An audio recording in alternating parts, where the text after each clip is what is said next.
Subscribe करें और bell दबाएं ताकि कोई खबर रह न जाए।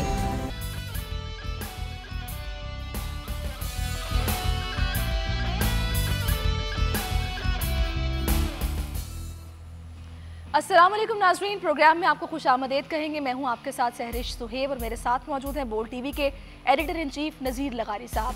लगारी साहब बहुत शुक्रिया।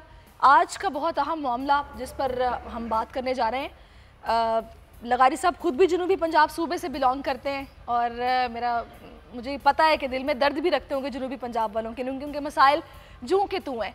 तो सबसे पहले इसी टॉपिक पर हम बात करने जा रहे हैं। जनूबी पंजाब सूबे के लिए हुकूमत ने अपोजिशन को दावत दी है कि कानून साजी के लिए हमारी मदद करें, हमारे साथ ताउन करें और नए सूबे बनाने का आइनी तरमीमी बिल जो है वो भी सेनेट में पेश कर दिया गया है। तो शाह साहब ने खड़े होकर ये बात की और बोला है कि भाई आप हमारे साथ बैठें। मेरी ज़ाती राय तो ये है कि पिछले 4 साल तो इनको बिल्कुल ख्याल नहीं आया। 4 साल गुजारने के बाद जब इलेक्शन बिल्कुल अब सर पर हैं, 1 साल रह गया है, तो अब वो कह रहे हैं कि अपोजिशन हमारा साथ दे, हमसे ताउन करें। दो पार्टियों ने पॉइंट स्कोरिंग की रेस शुरू की। पाकिस्तान मुस्लिम लीग नून के राना महमूद हसन ने एक पेश की है, तरमीमी बिल पेश किया है। अगरचे उनकी गुफ्तगू बहुत ज़बरदस्त है, अगर हम पहले गुफ्तगू सुन लें तो शायद हमें फिर उस पर बात करने का। पहले फिर हम चलते हैं राना महमूद हसन साहब की गुफ्तगू सुनते हैं जिन्होंने बिल पेश किया, उसके बाद मैं लगारी साहब की तरफ आऊँ। सब आपने देखा कि राना महमूद हसन साहब कह रहे हैं कि पंजाबियों के लिए पंजाब है, बलोचों के लिए बलूचिस्तान है और खैबर पख्तूनख्वा जो है पहले इसका नाम सरहद था, फिर उसका नाम जो है खैबर पख्तूनख्वा रखा गया और वहाँ के लोगों की ख्वाहिश के मुताबिक तो इसका नाम जो है वो सरायकिस्तान रखा जाना चाहिए। पहली बात तो यही है कि आप नाम के इशू पर इतने स्टेट या इस्टेब्लिशमेंट या स्टेट के इंस्ट्रूमेंट्स या वो लोग जो इस सूबे को बनाने की ख्वाहिश रखते हैं और साथ में एक नाम लगाना चाहते हैं। एक तो ईस्ट पंजाब वैसे ही आपका इंडिया के अंदर मौजूद है, फिर आप एक जनूबी पंजाब, एक शुमाली पंजाब, एक मगरबी पंजाब, इस तरह के करने के बजाय जिस तरह से उन्होंने रखा हुआ है, चूँकि वहाँ पर पंजाबी था, यहाँ सराइकी पीपल्स हैं, सराइकी लोग हैं और उनका ये डिमांड है कि उनके जो 23 अजला हैं उस पर मुश्तमिल एक सूबा बनाया जाए। ये जो राना महमूद हसन साहब बात कर रहे थे, उन्होंने जो बिल पेश किया है उसके बारे में, वो बिल मैंने बज़ाते खुद नहीं देखा है लेकिन सोशल मीडिया पर चल रहा है और बाज़ लोग इस पर तबसरा कर रहे हैं। ख़ास तौर पर मुश्ताक गाड़ी जो सराइकी इंटेलेक्चुअल हैं और कायद-ए-आज़म यूनिवर्सिटी के बड़े फ़ाल वहाँ के जो हैं वो फैकल्टी मेंबर हैं, तो उनका कहना यह है कि ये वही रेजोल्यूशन है जो कबल अज़ीं राना सनाउल्लाह पेश कर चुके हैं। तो ये है अपना पॉइंट स्कोरिंग की बात। आप उस करारदाद उसमें बिल में आपने 2 सूबे लिखे हुए हैं कि एक बहावलपुर सूबा और एक जो है वो जनूबी पंजाब, नाम तो ये ले रहे हैं और आप मुतालबा कर रहे हैं अपनी गुफ्तगू में कि सराइकी सूबा बनाया जाए। जो कंटेंट है उसके अंदर जो है वो आपका जनूबी पंजाब लिखा है और बहावलपुर सूबा, जबकि बहावलपुर के अवाम भी और सराइकी बेल्ट के अवाम भी एक ही सूबा मांग रहे हैं, वो 2 सूबे नहीं मांग रहे हैं। तो उनको इसी तरह से आप सेटिस्फाई कर सकते हैं। नहीं तो लगारी साहब, मुझे ये समझ नहीं आ रही कि ये तो कह रहे हैं कि पीटीआई के मंशूर में ये शामिल था, ये वादा अब हम पूरा करने जा रहे हैं, तो ये वादा इतना टाइम लग रहा है इनको पूरा करने के लिए कि अब ये बात करें। मुझे तो ये सिर्फ ऐसे लग रहा है कि अब जब ये उन्हें बोलेंगे कि आए हमारे साथ ताउन करें, बैठे, वो कहेंगे जी हम नहीं बैठ रहे, फिर ये ऐसे हाथ खड़े कर देंगे कि देखिए जी वो नहीं बैठ रहे। नहीं, ये बात तो हुई है ना सेनेट में, अभी सेनेट में गुफ्तगू हुई है, उसमें यूसुफ शाह गिलानी साहब ने भी एक गुफ्तगू की है। हम चाहेंगे कि वो पहले अपनी गुफ्तगू हम उनकी सुन लें कि जो हैं साबिक वज़ीर आज़म क्या कहते हैं, उनकी हम गुफ्तगू सुन लें। साहब कह रहे हैं वी आर टू लेट और उन्होंने कहा कि हमें कैपिटल नहीं चाहिए। पहले जिस तरह कायदे आज़म ने पाकिस्तान बनाया, कराची था कैपिटल, उसको फिर इस्लामाबाद बना दिया गया। नहीं, एक तो कन्फ्यूजन है ना, यहाँ पर कुछ सेक्रेटेरिएट बना रहे हैं, बहावलपुर में कुछ बना रहे हैं, ये मुल्तान के अंदर।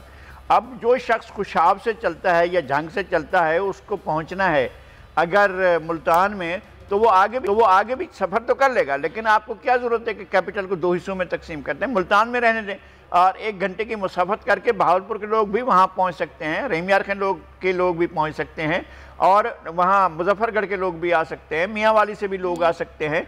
तो इस तरह से आप लोगों को सेटिस्फाई करें, ये तरीक़ाकार जो है वो मुनासिब नहीं है।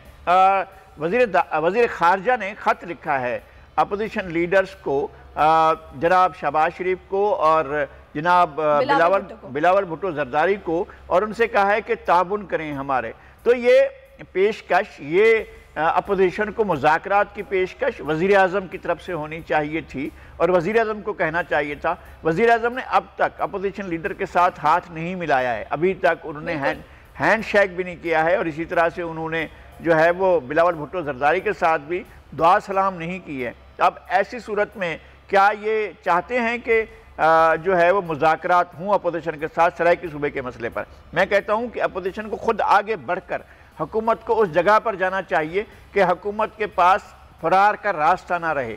और चूँकि वो भी चाहते हैं, जो राना महमूद हसन साहब कह रहे थे, हम उनकी नेक नियति पर शक नहीं करते हैं, हम समझते हैं कि वो नेक नियति से पेश कर रहे हैं, और करारदाद जो पुरानी थी या जो पुराना वो था उसका टैक्स रख दिया गया था, मतन उसका पुराना था, अब नए मतन के साथ आएँ और एक सराइकी सूबे के ही मतन के साथ अपोजिशन आए, वो मुस्लिम लीग नून भी और पाकिस्तान पीपल्स पार्टी भी, ये आकर मुतालबा करें और हुकूमत ने जो मुज़ाकरात की पेश करी है यस करें, यस आए आप मुज़ाकरात। चलें, खैर इस पर रियाज पीरज़ादा साहब ने भी इजहार ख्याल किया है, उन्होंने वो भी सुन लेते हैं, उसके बाद आगे फिर गुफ्तगू इसका सिलसिला बढ़ाएंगे। रियाज पीरज़ादा को तो काफ़ी गिले हैं और उनका, हाँ, बड़े शिकवे ये हैं कि उनकी जो ज़मीन है बहावलपुर डिवीज़न में, जो चोलिस्तान का सहरा है, वो वहाँ पर लोगों को वहाँ नहीं आबाद किया जा रहा है, जो वहाँ के लोग हैं एक पूरा एक इन्फ्लक्स है, पूरा दबाव है आबादी का जो शिफ्ट किया जा रहा है वहाँ पर, और वहाँ पर ज़मीनें अलाट हो रही हैं, वहाँ पर लोगों को ऐसा सेल लगी हुई है आएँ और ले लें, और वो जो लोग हैं खुद वहाँ के रहने वाले वो दर बदर घूम रहे हैं, वो कराची में आकर मजदूरी करते हैं। वहाँ पर एक फर्टाइल ज़मीन अगर मौजूद है तो लोगों को, वहाँ के लोगों को देना चाहिए। आप दूसरी जगहों से, दूसरे अजलास से लोगों को शिफ्ट करके यहाँ की आबादी को प्रेशराइज कर रहे हैं। उनका कहना ये था कि ये तरीक़ाकार मुनासिब नहीं है, और ऐसा नहीं होना चाहिए कि एक सूबे के आप बिजली इस्तेमाल कर सकते हैं, आप गैस इस्तेमाल कर सकते हैं, आप पानी इस्तेमाल कर सकते हैं, लेकिन आप खित्ता ज़मीन उठाकर किसी और को नहीं दे सकते हैं। खित्ता ज़मीन तो जिस जगह पर है वहीं के लोगों का असल हक तो उन लोगों का है, तो वहाँ के जो सराइकी लोग रहते हैं उनको वो ज़मीन मिलनी चाहिए। ज़मीन दूसरों को अलाट हो रही है, और फिर जिनको अलाट हो रही है वो बाकायदा डंडा लेकर फिर रहे हैं, और वो जो है किसी को वहाँ पर गुजरने नहीं दे रहे हैं। तो ये सूरत हाल जिस पर वह बात कर रहे हैं, ओवरऑल सराइकी सूबे का मुतालबा भी इसलिए किया लेकिन लगारी साहब, जो मैंने शुरू में बात की थी, अगर आप इससे मुत्तफिक हों, आप इस आर्ग्यूमेंट को बाय करते हैं कि जो शाह साहब अभी ये जिस तरह उन्होंने ये बात की है, मुतालबा किया है, ताउन की दरख्वास्त की है, इलेक्शंस भी करीब आ रहे हैं, और दूसरी एक चीज़ ये भी है कि आगे 27 तारीख से घोटकी से एक मार्च भी शुरू हो रहा है। उनके शाह साहब ने बोला कि दरमियान पीपल्स पार्टी से भी मुलाकात हमारी होगी। क्या ये उस बेल्ट के अपने मुरीदैन को, अपने वोटर्स को, अपने सपोर्टर्स को इंगेज करने के लिए तो नहीं है? मेरे ख्याल में ऐसा भी है, ये हम समझते हैं कि ऐसा है, लेकिन अपोजिशन को इनको मौका नहीं देना चाहिए कि यहाँ से राह फरार अख्तियार करें, कहें जी आओ बैठो मुज़ाकरात करो, और जो मदद चाहिए ये करें, अपोजिशन करे, और हुकूमत को कहे कि ये आइनी तरमीमी बिल पेश करे, जो ये पेश किया गया है इसको दोबारा ठीक किया जाए और इसको भेजा जाए कायमा कमेटी में। कायमा कमेटी एक मुतवाज़िन सराइकी सूबा, जहाँ जहाँ लोग रहते हैं उनकी बुनियाद पर एक सराइकी सूबे का एक पूरा नक्शा बनाए और वो पेश करे इस असम्बली के अंदर और पार्लियामेंट के अंदर, दोनों ऐवानों में पेश करे और मंजूर कराए वहाँ से। चूँकि पंजाब असम्बली ये रेजोल्यूशन मंजूर कर चुकी है कि पंजाब को 2 हिस्सों में तकसीम किया जाए, ये हो चुका है। जी, वापस आएंगे अपने प्रोग्राम की तरफ। लगारी साहब, आप क्या कह रहे थे? नहीं, मैं ये अर्ज कर रहा था कि हुकूमत को ये मौका नहीं मिलना चाहिए कि वो ये कहे कि अपोजिशन ने साथ नहीं दिया, अपोजिशन जाए, और ये क्रेडिट डिस्क्रेडिट की बात नहीं है। इलेक्शन इस पर नहीं होता है कि आपने किसी सूबे के लिए काम किया है। ऐसा भी हुआ है कि गिलगित बल्तिस्तान का सूबा बना और जरदारी साहब ने ये और पाकिस्तान पीपल्स पार्टी ने बनाया, लेकिन पीपल्स पार्टी को उस वक्त वोट नहीं मिला था। खैबर पख्तूनख्वा को नाम दिया, इतना पुराना इशू था कि ये हमेशा कह रहे थे कि भाई हम पख्तून हैं, यहाँ रहते हैं, हमारे सूबे का नाम नहीं, उनको नाम दिया गया। उसके बाद पीपल्स पार्टी वो इलेक्शन हार गई थी। अगर आप हार और जीत के मसले पर समझते हैं कि इसकी बुनियाद पर होता है और पीटीआई इलेक्शन जीत जाएगी कि उसके दौर में सूबा बना, तो ये बात नहीं, आपको वो देखना चाहिए कि लोगों का इशू है उसको हल करें। ये इश्यूज तो हैं और जूं के तू हैं, लेकिन ये सराइकी सूबे का नारा किसी एक जमात ने नहीं लगाया, नून लीग ने लगाया, पीपल्स पार्टी ने लगाया, पीटीआई भी इसकी बात कर रही है।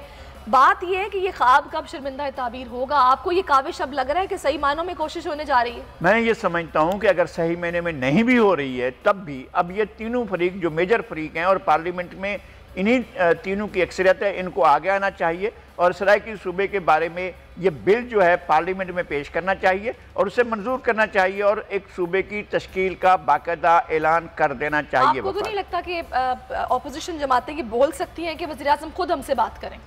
नहीं, अगर वो कहते हैं तो वज़ीर आज़म को बात करनी चाहिए, इसमें कौन सी ऐसी बात है।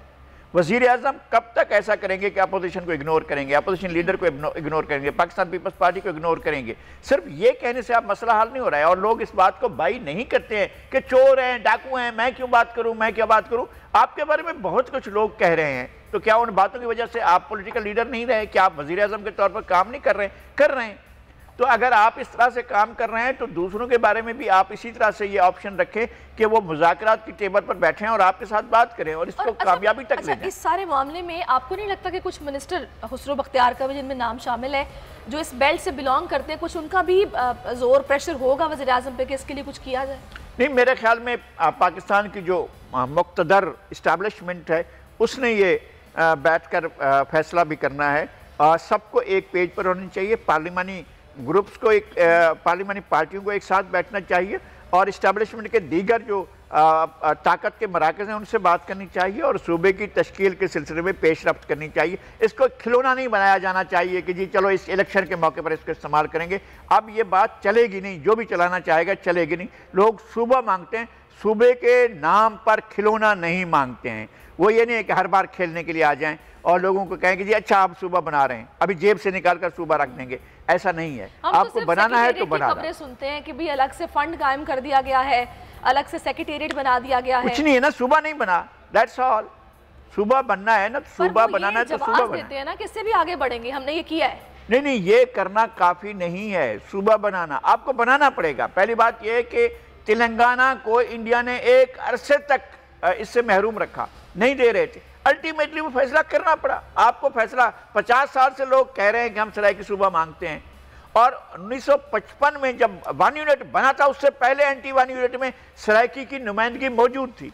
अब आपको क्या चाहिए और क्या चाहिए, किस सिलसिले में आपको और यकीन दिलानी चाहिए? लोग मांग रहे हैं। बिल्कुल, सिर्फ फंड मुख्तस कर देना, टेरिट कायम करना ये काफ़ी नहीं होगा। आपको इसके लिए सीरियस एफर्ट करना पड़ेगी। अगर आप ये कह रहे हैं कि अपना वादा हम लोग पूरा करने जा रहे हैं, क्योंकि 1 साल का टाइम है आपके पास, उम्मीद करते हैं कि काविशें जो हैं ये सूदमंद साबित होंगी। नाज़रीन, एक ब्रेक लेते हैं, ब्रेक के बाद वापस आते हैं, आप हमारे साथ रहिए।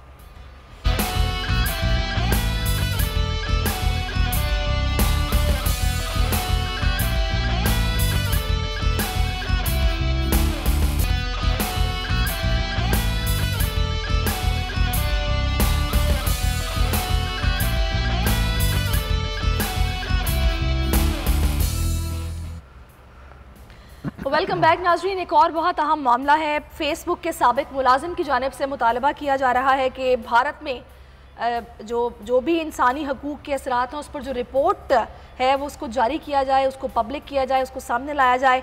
और इस सारी सूरत हाल में ये कहा जा रहा है कि जो मुबैना तौर पर भारत में नफरत अंगेज़ तकरीर और तशद्दुद को हवा देने में कंपनी का किरदार है, उसके बारे में इस रिपोर्ट में बताया गया है, जो कि सामने नहीं लाया जा रहा। ये सामने लाना लगारी साहब नहीं, ये बहुत ज़रूरी है। इसलिए कि क्या किया जाता है कि मीडिया पर वहाँ की चीज़ों को ब्लॉक कर दिया जाता है और कहीं कहीं ये चीज़ें आ जाती हैं। हमें पता चलता है कि किस तरह एक मुसलमान को, एक क्रिश्चियन को, एक सिख को, एक कश्मीरी को किस तरह से घेर कर जो है उसे तशद्दुद का निशाना बनाया गया, उसकी जान ले ली गई और इस वहशियाना इक़दाम किए गए। इनको रोक दिया जाता है और इंसानी हकूक़ की जो खिलाफ वर्जियाँ भारत कर रहा है और उनको रोका जाता है। ये अगरचे उसने बहुत सी चीज़ें कही हैं जो कंपनी के मुलाजिम थे फ्रांसिस होगन ने। असल बात यह है कि इंसानी हकूक़ पर जो असरात पड़ रहे हैं उसकी रिपोर्ट जारी होनी चाहिए और लोगों को पता चलना चाहिए कि इंडिया में किस तरह से तशद्दुद किया जा रहा है, किस तरह से वहशियाना इक़दाम कर रहे हैं और कंपनी उसको किस तरह से छुपाने की कोशिश कर रही है या उसको जो है वो एक टूल के तौर पर इस्तेमाल किया जा रहा है। तो हम ये चाहते हैं कि वो रिपोर्ट छपे और इंसानी हकूक़ पर जो असरात पड़े हैं उसकी रिपोर्ट छपे तक। लगारी साहब, ये भारत का कैसा असर रसूख है कि एक कंपनी को नफरत अंगेज़ मवाद की निगरानी करने में इस मुल्क में मुश्किलात पेश आ रही हैं? नहीं, मेरा ख्याल ये है कि भारत जो है वो इंटरनेशनल इस्टेब्लिशमेंट का हिस्सा है। भारत एक बड़ी इकोनॉमिक पावर और एक बड़ी मंडी बन चुका है, और भारत को इस्तेमाल करते हुए बैनुल-अक़वामी इदारे जो इंडिपेंडेंट काम करते हैं या आज़ादाना तौर पर भी काम करते हैं, चाहे वो इंफॉर्मेशन टेक्नोलॉजी के हों या इस तरह के जो पब्लिक के राब्ते के जो साइट्स हैं, उनका भी ये इशू होता है कि भारत की खफगी नाराज़गी का ख्याल रखते हुए ये सोचते हैं कि जनाब हम इस तरह का जो मैटर है वो लोगों तक ना जाने दें। तो अगर कोई भी इदारा, चाहे फेसबुक हो, ट्विटर हो या कोई और इदारा हो, अगर वो चीज़ों को रोकता है, ब्लॉक करता है और लोगों तक नहीं पहुँच देता है, कश्मीर में जो मजालिम हो रहे हैं, कश्मीर में तो आए रोज़ बहुत बड़े मजालिम हो रहे हैं, और उसको जो है वो हुकूमत रोक देती है और ख़ुद इदारे भी रोक देते हैं जो इस तरह की चीज़ों को पब्लिक तक ले जाने के हैं। सोशल मीडिया पर अगर कोई चीज़ ब्लॉक हो जाती है या सोशल मीडिया की तरफ से ब्लॉक कर दी जाती है तो भी ये नामुनासिब बात है। लोगों के सामने ये बात आनी चाहिए कि किस तरह के बहीमाना मजालिम हो रहे हैं। लेकिन लगारी साहब, इसमें जहाँ पे फेसबुक की उनके मुलाजिम ने ये रिपोर्ट लीक, कुछ उसकी तफसीलात हुई हैं, फिर उन्होंने भी शोर मचाया है, इसमें ये कहा जा रहा है कि जो फेसबुक है ना वो बगैर चेक किए जो मवाद लोगों को उकसाने के हवाले से हो सकता है, अक़लियतों, दलितों और ख़वातीन को निशाना बनाने का एक बड़ा ज़रिया इसको कहा जा रहा है। तो ये तो बहुत बड़ी कोताही है। ये कंपनी किस तरीके से ऐसे मतलब इजाज़त दे सकती है कि आप कुछ भी पोस्ट करें और लोग उसको देखें और असरअंदाज हों? मुख्तलिफ चीज़ें हैं। जो उनका एहतजाज है, जो उनकी नाराज़गी है, उसके खिलाफ कार्रवाई पर उकसाता है और उनका एहतजाज जो है उसको सामने आने से रोक दिया जाता है। ये होता है इस कंपनी की तरफ से। अगर कोई कंपनी इस तरह का काम करती है कि जो लोग मासेस इंडिया के अंदर जुल्म का शिकार हो रहे हैं उनकी चीज़ें ना दे, उनकी चीज़ें चलाती चली जाए, लेकिन उनका एहतजाज जो है वो अगर सामने ना आए सही तो एक बहुत बड़ा जुल्म हो जाता है। सही, बिल्कुल आप सही कह रहे हैं। इस पर ही बात करने ज्वाइन कर चुके हैं कश्मीर काउंसिल यूरोप के सदर हैं बेल्जियम से अली रज़ा साहब। अली रज़ा साहब, बहुत शुक्रिया आपके वक्त का। गुफ्तगू आपने यकीनी तौर पर सुनी होगी। ये मामला जो कि इंसानी हकूक़ के असरात के हवाले से जो सामने आया है, क्योंकि एक हेट स्पीच और एक ह्यूमन राइट्स वायलेशन को लेकर इंटरनेशनल लॉज हैं जिनमें स्लाइटली एक डिफरेंस है, और बाज़-औक़ात लोग बात करते हुए, अपना रिएक्शन देते हुए इस डिफरेंस को भूल जाते हैं। इस मामले को आप किस तरह देख रहे हैं? देखें, पहले तो बहुत शुक्रिया आपका, आपने मौका दिया। असल में देखें, भारत जब से मोदी सरकार आई है तब से अगर आप उनकी एक जायज़ा लें, पूरे ये तकरीबन उनको 7 साल 8 साल होने को हैं, तो इसमें आहिस्ता आहिस्ता उन्होंने जो वादे किए थे अपनी कैंपेन में या जो उनकी आइडियालॉजी है उसको आगे बढ़ाने में उन्होंने किस तरीके से उस पर चलते जा रहे हैं, बढ़ते जा रहे हैं।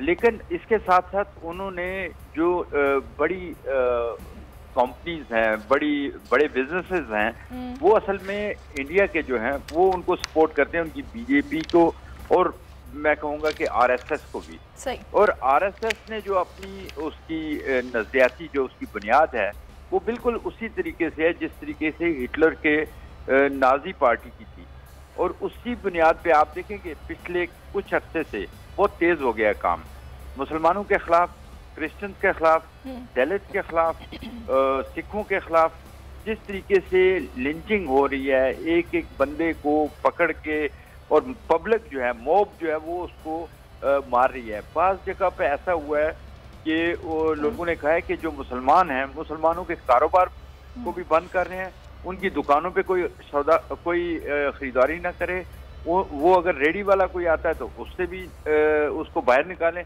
मतलब है ये फाशिज्म की एक बहुत ही खौफनाक सूरत हाल बन रही है।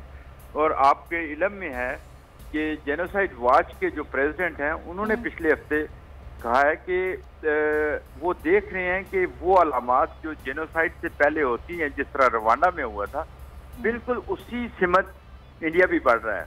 और ये वार्निंग है इंटरनेशनल कम्युनिटी को कि अभी वक्त है कि आप उस जेनोसाइड को रोक सकते हैं। अगर ना रोका गया तो बाद में आप लोग जो मर्जी कहते रहें, लेकिन वो बहुत लेट हो जाएगा। लेकिन इसमें देखिए अली रज़ा साहब, हम जो ये दूसरे इदारों की बात कर रहे हैं, यहाँ पे जिस तरह इस कंपनी की अभी बात सामने आ रही है, यहाँ पाकिस्तान की सूरत हाल ये है कि यहाँ पर अगर आप कोई ऐसी बात या कोई ऐसा रिएक्शन अपना शेयर करते हैं फेसबुक पर या किसी भी सोशल साइट पर, मेरा ख्याल है राब्ता मुनक़ता हो गया लगारी साहब मेरा आपसे, फ़ौरन से हमारा अकाउंट जो है उसको ब्लॉक कर दिया जाता है। अब ट्विटर पर भी अगर आप इस कर तरह के मराहल होते लेकिन हैं। मतलब कहने का मकसद है कि यहाँ पे इतनी सख्ती, इतनी चेकिंग और वहाँ पे इतनी खुली छूट दी गई है कि जनाब आप जो दिल चाहे पोस्ट करें और उसके बाद उसके बाद ये माहौल बनाएं कि इस तरह की चीज़ें दोबारा बार बार हों। अगर दलित पर कोई जुल्म हो रहा है तो उसको बार बार दिखाने का मतलब ये होता है कि दलितों पर जुल्म और बढ़ाया जाए। अगर मुसलमानों के खिलाफ होता है तो मुसलमानों के खिलाफ जुल्म को और बढ़ाया जाए। अगर कश्मीरियों पर होता है कश्मीरियों के खिलाफ जुल्म और बढ़ाया जाए।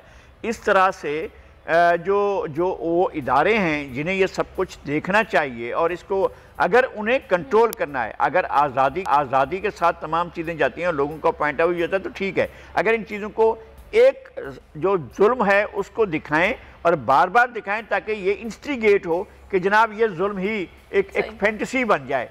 लोग जो है किसी की चीखें सुनकर और ज़्यादा इससे अपने आप को तवाना महसूस करें और एक साइकी पूरी की पूरी बीमार साइकी एक सोसाइटी की हो जाए। इंडियन सोसाइटी बीमार सोसाइटी है और उसके अंदर भरी हुई चीज़ें, कश्मीर दुश्मनी, मुस्लिम दुश्मनी, क्रिश्चियन दुश्मनी, बौद्ध दुश्मनी, अक़लियत दुश्मनी, ये इंडियन सोसाइटी के अंदर ये चीज़ भरी हुई है कि वो अक़लियतों से शदीद नफरत करते हैं और उन्हें एक हिंदुत्व जो है वो उनके सर पर खड़ा हुआ है। और जो राष्ट्रीय सेवक संघ ने जो उनके जहन में डाला है और एक अरसे से यानी आज़ादी से भी पहले ये तंजीम काम कर रही थी और उसका काम ये था कि सिर्फ हिंदू समाज और राम राज कायम करके एक ऐसा मुल्क जहाँ 1000 साल तक मुसलमानों की हुक्मरानी रही हो, वहाँ पर अगर आप वो तमाम निशानियाँ मिटाने की तरफ चले जाएं और अगर तमाम आबादी को ख़त्म करने की तरफ चले जाएं और कहें कि जनाब यहाँ पर जो एक बहुत बड़ी आबादी मुसलमानों की है उसको हम एलिमिनेट कर देते हैं, तो ये मुमकिन नहीं है। तो फिर आपको इस मुजालिम को रोकने के लिए हमें पूरी सोसाइटी को और पूरे के पूरे लोगों को, आलमी बिरादरी को इस पर इकट्ठा होना होगा और आवाज़ बुलंद करनी। बिल्कुल। और बड़े ही अफसोस के साथ जैसे कि अभी अली रज़ा साहब ने भी मोदी के दौर की बात की, तो मोदी के दौर में ये तो बहुत ज़्यादा इसको हवा मिली है, ये नफ़रत को मुसलमानों के ख़िलाफ़। इसके साथ साथ अगर हम वहाँ की मीडिया की बात करें तो उसका किरदार भी बहुत नेगेटिव रहा है। हाल ही में मोदी साहब ने वर्ल्ड इकोनॉमिक फोरम से खिताब किया जहाँ टेलीप्रॉम्प्टर उनका बंद हो गया, काफ़ी अजीमत का उन्हें सामना करना पड़ा और बेटी बचाओ को बेटी पटाओ उनके मुँह से निकल गया, जिस पर काफ़ी उनकी ट्रोलिंग भी हुई है और मीडिया इससे बाकायदा खेल रहा है। अली रज़ा साहब, इतना बड़ा लीडर और मीडिया इस तरीके से मतलब उनकी स्लिप ऑफ टंग हो जाने से कैसे खेल रहा है? देखिए, ये जिस तरीके से मीडिया, इंडियन मीडिया जो है वो बिल्कुल उसी पॉलिसी में चल रहा है जो बीजेपी की या आरएसएस की पॉलिसी है। आप देखें मकबूजा कश्मीर के अंदर क्या कुछ नहीं हो रहा है। मकबूजा कश्मीर में जिस तरीके से अभी हमारे जो ह्यूमन राइट्स एक्टिविस्ट हैं खुर्रम परवेज साहब, उनको अरेस्ट किया गया पिछले महीने 22 नवंबर को, और वो शख्स है जिसको आलमी बरादरी, यूनाइटेड नेशन की जो रिपोर्ट्स हैं 2018 और 2019 की, उसमें सारी इनपुट जो है वो JKCCS की है, खुर्रम परवेज की ऑर्गेनाइजेशन की, और उनको राफ्टो, उनकी ऑर्गेनाइजेशन को राफ्टो अवार्ड भी मिला हुआ है नॉर्वे में। इसके अलावा यूरोपियन यूनियन में वो वेल नोन पर्सनैलिटी है, लेकिन उसके बावजूद उनको इसलिए अरेस्ट किया गया है क्योंकि जो फेक एनकाउंटर्स हो रहे हैं वो भी एक रिपोर्ट तैयार कर रहे थे जो हैदरपुरा वाला वाकया था, तो उसकी वजह से उनको अरेस्ट किया गया। इसी तरह अभी लास्ट वीक एहसन अंटो साहब हैं, उनको, वो भी ह्यूमन राइट्स एक्टिविस्ट हैं, उनका कोई पॉलिटिक्स से ताल्लुक नहीं है, उनको भी अरेस्ट किया गया है सिर्फ इसलिए कि वो भी आवाज़ उठाते हैं जो ह्यूमन राइट्स वायलेशन, जो वार क्राइम्स हो रहे हैं वहाँ पे। इसी सिलसिले में अगर आप देखें, ये अभी 4-5 दिन पहले जो है लंदन की एक लॉ फर्म ने बरतानवी पुलिस से भारत के आर्मी चीफ मकन नरवाने और वजीर दाखिला अमित शाह को मुतनाज़ा कश्मीर में जंगी जराइम में इनके मुबैना किरदार के लिए गिरफ्तार करने की दरख्वास्त की है। ये भी एक बहुत बड़ी डेवलपमेंट है। बिल्कुल। ये देखिए ये इस वक्त आलमी बरादरी जो है वो जो आलमी कानून है उसकी खिलाफ वर्जी भारत कर रहा है, मकबूजा कश्मीर के अंदर भी और भारत के अंदर भी। तो मैं समझता हूँ कि अब वक्त आ गया है कि आलमी बरादरी, ठीक है इंडिया बहुत बड़ी मार्केट है, इंडिया का सारा कुछ इंटरेस्ट है, चाइना के खिलाफ इनको चाहिए, इंडिया इनका इस वक्त जो है ना जरूरत है उसकी, लेकिन इंसानी हकूक पे जो वार क्राइम्स हो रहे हैं उस पे आंखें बंद नहीं की जा सकती। बिल्कुल आप सही कह रहे हैं, आपने बजा फरमाया। और दूसरा देखिए अली रज़ा साहब, ये इतना ठीक है, आपने सारी बातें बिल्कुल सही कही हैं, लेकिन एक ऐसा मुआशरा जहाँ पर हम ये देखते हैं कि आए रोज़ मुसलमानों के साथ ज्यादती हो रही है, उन पर जुल्म किया जा रहा है, ख़वातीन वहाँ पर महफूज नहीं है, और एक ऐसे मुल्क में जब उनके प्राइम मिनिस्टर के मुंह से कोई ऐसी बात लगारी साहब निकल जाती है तो फिर उसको इतनी हवा दी जाती है कि मतलब एक बेटी का बड़ा एक एहतराम वाला रिश्ता है, और उसके लिए नहीं, उसकी बेटी नहीं है ना। नहीं, मोदी की ये एक साइकी है, उसकी बेटी नहीं है, तो बेटी के एहतराम कहाँ से उसके दिल में आएगा? जिस शख्स ने उम्र के इस हिस्से में पहुंच चुका है, वो 70 साल से 75 साल की उम्र तक पहुंच चुका है, उसने उस बेटी का बेटा नहीं पैदा हुआ, यानी वो तो अब तक शादी भी नहीं मान रहा था कि मैंने शादी भी की हुई है, और लेकिन ये बातें खुल भी गई हैं, कुछ चीज़ें सामने भी आ गई हैं, उसके बावजूद बेटी का रिश्ते की हुर्मत का एहसास तो उसका होगा ना जिसकी बेटी होगी, या जिसको एहसास होगा कि उसके ख़ानदान में बेटियां हैं तो उनकी इज्जत की जाए। उसको तो इस बात का वो नहीं है। यानी बेटी बचाओ को अगर बेटी पढ़ाओ कहता है तो कितनी शर्मनाक, कितनी उस पर कोई माजरत भी नहीं है, और बड़े अफसोस के साथ कहना पड़ता है कि अगर वैसे तो मीडिया के हवाले से भी ये तासुर है कि जी फंडेड इन्वायरमेंट है, लेकिन अपनी सोसाइटी के लिए तो आप देखें ना क्या चीज़ ठीक है क्या चीज़ ठीक नहीं है, कि आप बेटी पढ़ाओ को इतनी हवा दे रहे हैं जहाँ पर इतने रेप के केसेस होते हैं, एहतराम वैसे ही ख़त्म हुआ है, वहाँ पर आप जनाब इस मैटर को लेके बैठ गए। जी अली रज़ा साहब से कमेंट लेते हैं, तो इस पर क्या आप कमेंट करेंगे? देखिए लगारी साहब, मोदी जो पर्सनालिटी है मोदी की, उससे आप यही तवक्को कर सकते हैं, और जो मीडिया है, इंडियन मीडिया और इंडियन सोसाइटी की तरफ से जिस तरह का आना चाहिए वो इसलिए नहीं आ रहा क्योंकि जो पूरा मीडिया जो है इंडिया का तकरीबन वो मोदी साहब का सपोर्टर है, वो हिंदुत्व पॉलिसी का सपोर्टर है, वो आरएसएस की पॉलिसीज के सपोर्टर हैं। तो इसलिए जो है ना, मैं समझता हूँ कि ये अब वक्त है कि आलमी बरादरी का प्रेशर जो है ना वो बढ़ना चाहिए। आलमी बरादरी को पता चलना चाहिए कि भारत के अंदर इस वक्त क्या हो रहा है, और वो मैं समझता हूँ कि इस वक्त मुख्तलिफ जगहों पे जो रिएक्शंस आ रहे हैं इंटरनेशनल पर्सनैलिटीज़ के, उससे अंदाज़ा हो रहा है कि भारत के जो जितने भी इक़दाम हैं, जो भी इस किस्म के कर रहे हैं, उस पे आलमी बरादरी जो है वो महसूस कर रही है कि अब वक्त है कि हम, बेशक हमारे बिजनेस इंटरेस्ट हैं, सब कुछ है, लेकिन इसके बावजूद हम जो राइट्स हैं लोगों के, जो ह्यूमन राइट्स हैं, बात करें, उस पे कोई कॉम्प्रोमाइज, अपना एहतजाज रजिस्टर कराएं और कोई कॉम्प्रोमाइज ना करें। अच्छा अली साहब, बड़ी हैरत की बात है कि इतने बड़े मुल्क को एक वज़ीर आज़म चला रहा है और उसकी हालत ये है कि टेलीप्रॉम्प्टर बंद हो जाए तो वो एक लफ्ज़ नहीं बोल सकता, और अजीमत के बायस वो ये बोल रहा है कि आपको मेरी आवाज़ आ रही है, आपको मेरी आवाज़ आ रही है, वो भी लड़खड़ाती आवाज़ में। बड़ी शर्म की बात है ये भारत के लिए, भारतीयों के लिए।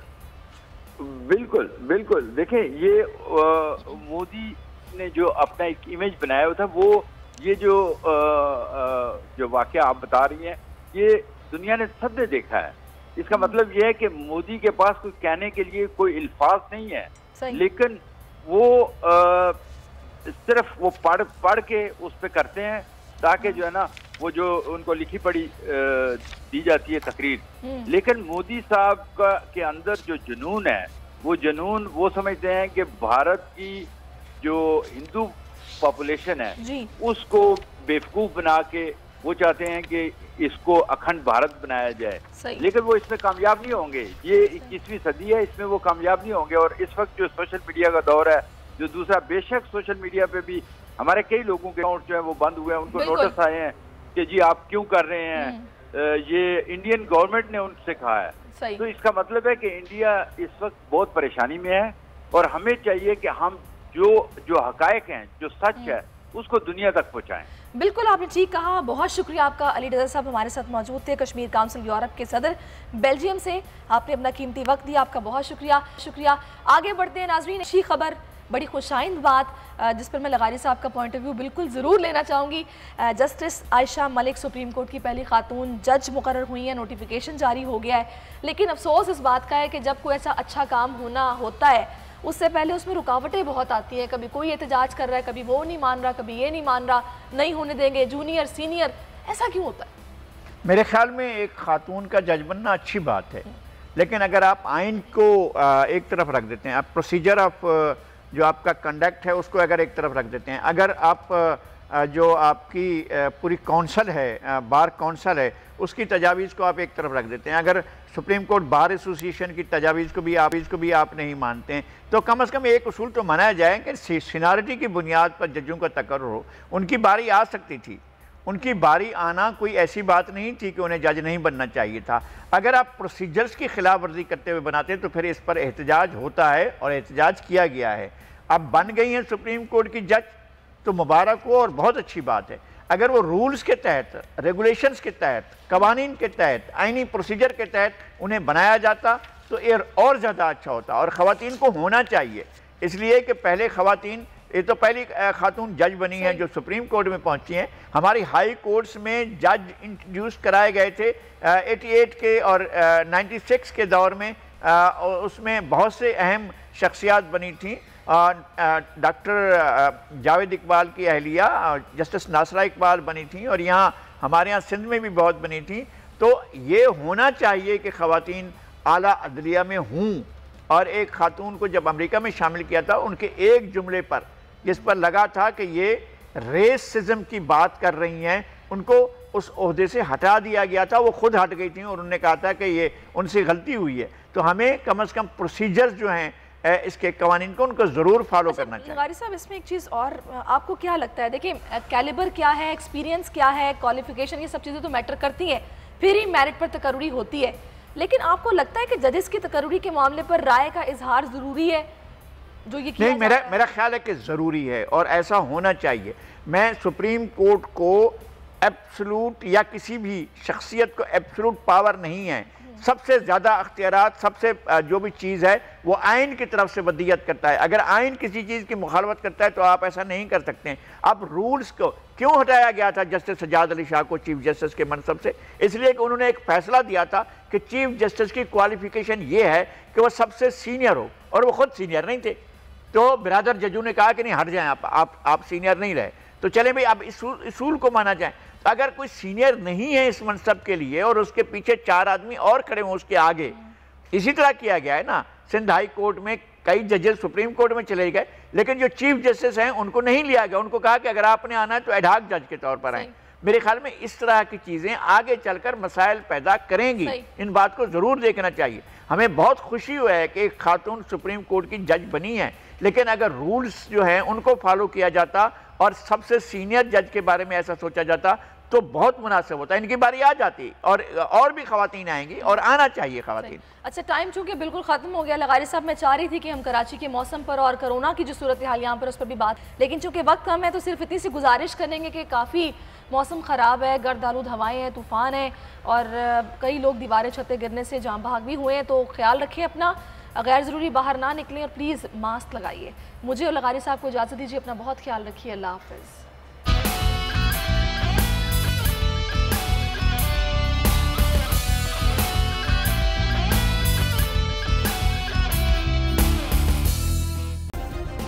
सब्सक्राइब करें और बेल दबाएं ताकि कोई खबर रह न जाए।